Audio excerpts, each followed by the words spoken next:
Hi guys, welcome back to Herbhome. Jeannie here.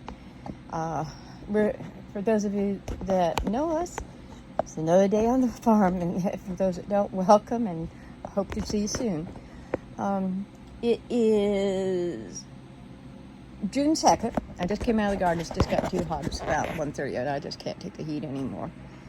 But we had a lot of rain. I was kind of under the weather, so the weeds got ahead of me, and I've been going down, hitting one bed at a time, cleaning them up and mulching them.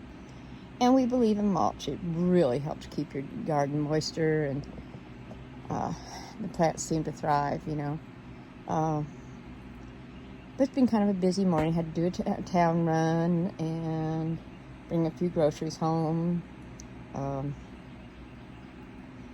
Getting things set up so Neil can do the rabbits tonight. It's butchering time for us. Went down and watered all my plants in the greenhouse and watered the rabbits. And I'm going to have to go down a little while and separate out the ones that I want to keep this litter. And lots to do this evening when it cools off. Right now, good old Southern tradition. You work in the morning when it's cool. When it gets too hot, you come inside or sit on the porch with your sweet tea or whatever you're drinking and relax until it cools off. And then you work again until you can't see. I'm tired. I haven't been doing a lot for basically since February. And so I've been doing again slowly but surely. The main thing I wanted to talk to you about today is kind of about planning. It's a big thing on the homestead. There are a lot of projects going on. There are things that need large chunks of money to work on your infrastructure. Repairs for instance, we've got a vehicle that needs repairs, so I'm saving for that. But if you're into permaculture, there's a lot there about planning, and Bill Mollison's book and several of the other permaculture consultants are great guys, and gals. You need to check some of them out. I'm not a purist by any manner of means. To me, permaculture is somebody just taking old-fashioned methods and making them a little bit more scientific. They're things that old-time farmers have been doing for years, but it's all categorized now and well thought out. But planning on a homestead is a lot about setting goals and then coming up with a plan and implementing that plan and staying flexible if things go south. Life happens. Things happen to slow you down. You need money somewhere else instead of the project you planned on. Maybe you don't have enough help on hand. You don't have the supplies. It's too hot. It started pouring rain, big thunderstorms or snow or something. So have your goals and your plans in place, but make sure you're flexible about implementing them. Don't get discouraged. And if you goof on something, it's not a failure. Let me emphasize that. It is not a failure to make a mistake. It is a learning experience. You can learn. I'm 74 and I'm constantly learning, believe me. So that's very important. That flexibility in dealing with people, with land, with gardening, with livestock. It's all important to stay flexible. What we like to do is look at our property, a property that we're moving on to, and try and live on it for a little while without doing anything really permanent.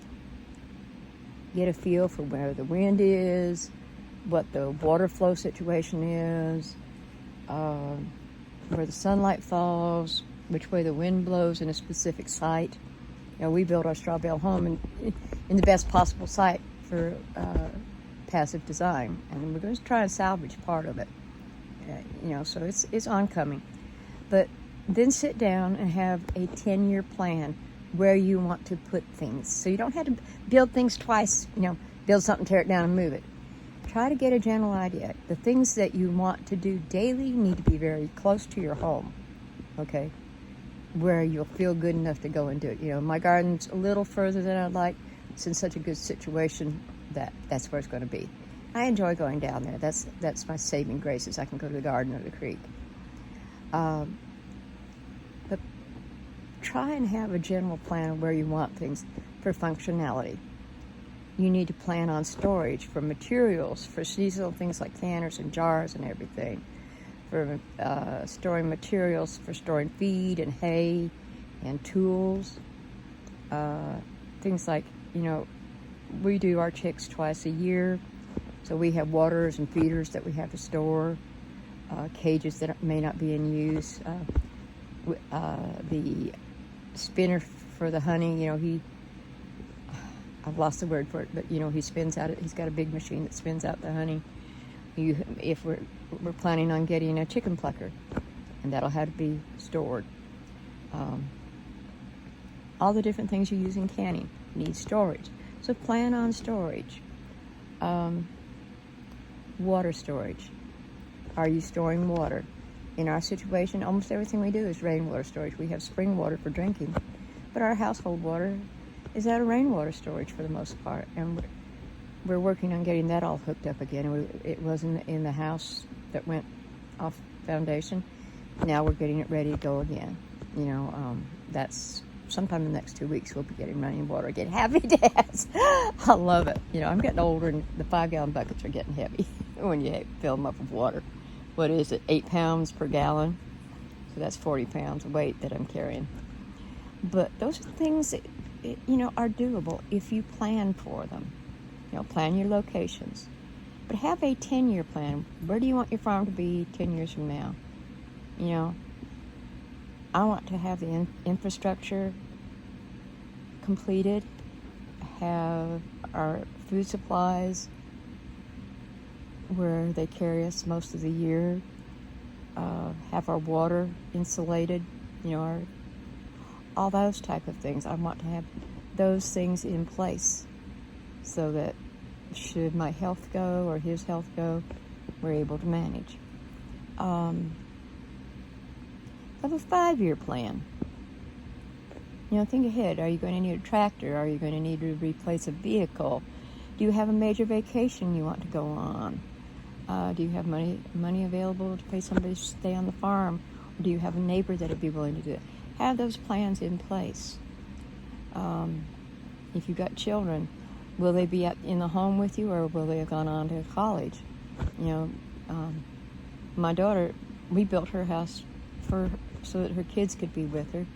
Within 4 years, they were gone and out to college, and there's this big home that's got vacant rooms, But have a 1-year plan in place. What are you doing this year? What's your goal for this year? And then I break that down into seasons and monthly. And I have a project book. I keep a bunch of spiral notebooks. And I make what I call a major list. Like it'd be like the index of what I want to do that year. And then I take each project and break it down into smaller projects that are doable, say in a week or a day or even a half day, so that we can pick and choose what we're doing to accomplish that goal. Get the smaller projects done, check them off. And you will be surprised. We've filled up 4 notebooks with projects that we've gotten done. And it helps to look back at it and pat yourself on the back and say, hey, I did it. We did it, Those times when you feel like, oh, we're not making any progress at all, and that happens, believe me. You've got that attaboy. You've got that little bit of a push to say, hey, we can do this. And, one of the things you have to do is plan how much food to keep on hand. For instance, we've been back here with the creek up sometimes for 2 weeks, where we cannot get across it because the truck's down. All we've got is a little car. I would take it in an emergency, but, I don't want to tear the car up. But there are things that you can plot out, like your food supplies, have a storage area, store it under your bed, in the back of a closet, if you've got a pantry or a root cellar. But don't store a bunch of nonsense. Store what you actually use. Do you make pancakes? Maybe a big jar of pre-made pancake mix would be great. Do you use a lot of bacon for salads and stuff? Go ahead and cook it up and can it. It holds, it's beautiful, and then all you have to do is take it off the shelf and shake it out. Can up some ready-made meals. Freeze some ready-made meals. I want a freeze dryer so badly it hurts, but it's not going to happen this year. But, I have one of those little jar top vacuum things. We've been bringing things home from the store that actually have weevils in them, so I've been putting them in the jar, making sure when I first get them, put them through the oven overnight, or the freezer. I like to do the freezer, actually, because I feel like it does a better job. But anyhow, put it in a situation that'll be sure and kill any bugs, and then vacuum pack it in jars. And that way it's bug-proof. You could also buy O2 packs or food-grade Academy-Earth, There's so many different ways to approach things. Stay flexible. I always tell my kids, if you hit a brick wall, you can dig under it, you can go around it, you can climb over it, or if you're desperate, take a bulldozer to it and use the bricks for something else. But do it. Don't be afraid to try things. Like I said before, if it's not a failure, it's a learning experience, It's like our straw bale home. It went off foundation in an earthquake. We had built one side of it on fill dirt we thought was solid, and it was not. And it took 2-foot deep foundation and all. It just slid sideways. The only thing that kept it going was we had such a strong roof. But if I were younger, if I were in my 20s or 30s, I would rebuild the straw bale house. I love it. I love the design. It worked so beautifully for us. It was warm in winter and cool in summer. Lots of light, beautiful views. And it felt so good in there. It just was a home. And it's a wonderful place to be. But we're older. What we're going to do is try and salvage the one side that was on solid ground and rebuild that with the porches around it. And that'll give us a good place to be. But, take those things. And, I grieved over my house, but I finally reached a point I walked in and looked around and said, okay, let's go forward. It takes a while sometimes, and don't be afraid to give it a little while, But plan, have goals, Basically our 2 goals this year are to get the house done again and to get food going, more food going, reclaim the garden, add to it, add more meat animals, so that we don't have to go to the store all the time. These grocery prices are terrifying, and the availability. You can walk in the store and often like the bread shelves are empty. There's not a lot of meat on the shelves, and it's not just one store. It's stores throughout our whole area have empty shelves at times. If you learn when the trucks are coming in, you can get in and get what you want. But if you're there 3 days later, often there's nothing there. Part of it's being in a tourist community that hits hard on the weekends. Things are gone. By Sunday, things are gone. But these are things to think about. If you had a major snowstorm and you couldn't get out, do you have enough food on hand? Do you have a way to heat if you don't have electric or propane? Do you have a way to have clean, filtered drinking water? Do you have a way to keep things cool? There are things like you can use a spring box, you can bury things in the snow, you can put them in a garbage can down in the ground, anything that'll help cool things. Eggs, for instance, actually, if they have not had the bloom washed off of them, they will keep in a place anywhere under 55 degrees.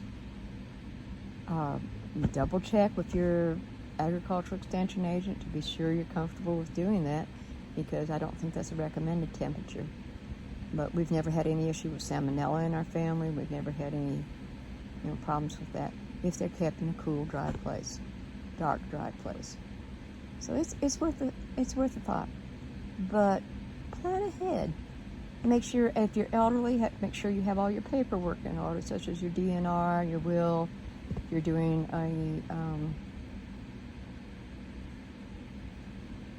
some sort of trust to protect it, but should want to be going to the nursing home. If you're younger, start saving now. Don't wait till later. And traditionally, you put 10%. Take 10% off the top and put it away and don't touch it. What you do with that 10% is up to you. Some people put it in trust. One of the wealthiest men I knew, he said, divide it in thirds. You put some in savings, you put 1/3 in savings, put 1/3 in something stable, and you can speculate with the other third. And this man was a billionaire, and learned a lot from him in a lot of different ways. But plan ahead. Think about things that can happen, what you want to achieve. Do some planning, set goals, and then stay flexible. Old time saying, a dream that is talked about can become a goal. It becomes a goal when you make a plan. It becomes an action when you start on it, and becomes reality when you get it done. So hang in there, guys. You have a good day, and we'll talk to you soon. Bye-bye.